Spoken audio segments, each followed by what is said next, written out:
Well, if you live by the rule, as I do, that, you know, if the New York Times hates a movie, you're going to love it. Oh, well, let me tell you something. I've got a movie that the New York Times hates. It's called Expelled, so you know it's got to be good. The man behind it, the man who intelligently designed it, is Stein, who is also the co-author of the book, Yes, You Can Supercharge Your Portfolio. You are like the smartest guy I know. No, I'm not. I'm very stupid compared with you. Yeah, right. I am. All right. Let me just, because I watched this movie last night. And America, let me tell you something. Go see this movie. It's in theaters now. If you have a daughter or a son like I do that's going to college and blood's about to shoot out of your eyes, go see it.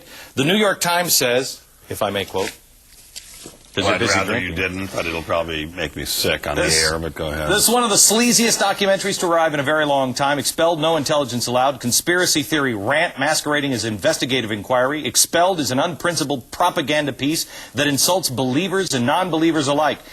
Let me tell you something. If you're a believer in God, you've got to go get your church together and go see this movie. You'll cheer. You're saying getting standing ovations. This movie played in 1,000 screens the first weekend. We got reports from almost every theater owner that people were standing and cheering so long that they couldn't get the next crowd in. Like, as with all movies, the crowd attendance has fallen off somewhat, but people still cheer. People come back to see it. We had an incredible family that drove all the way from a small town in Kansas to Pueblo, Colorado, 230 miles each way to see it, then came back the next day to see it again. Okay. Let me just play a couple of clips from it, and I just want you to explain this. This is towards the end, where you've got a real heavy hitter. The heaviest hitter. The heaviest atheist hitter. Discussing who created the original cell. Watch this. If you look at the details of biochemistry, molecular biology, you might find a signature of some sort of designer.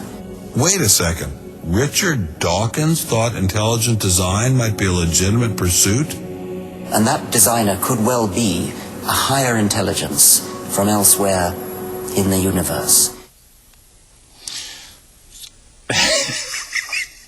But you're crazy to say it's God. Heavy, heavy, heavy. Yeah. Yes, you can say it's anything you want, men from outer space, Martians, anything you want, but not God. Cannot be God. Right. It's not allowed to be God. Right. Tell me about him.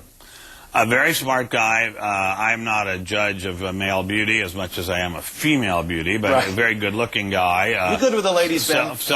I'm pretty good with the ladies. Right. Self-confident guy, but thinks, in my humble opinion, thinks he knows a lot more than he does.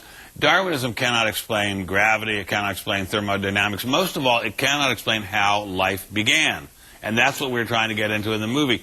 How did life begin? And why should we close our eyes to the possibility that God did it, that there's an intelligent creator, and his name is G-O-D? Yeah. It amazed me to see the arrogance and, honestly, the misery that these people live in. I think they live in a little teeny box. Mm-hmm. They are surrounded by a little teeny box of protecting themselves in their theory.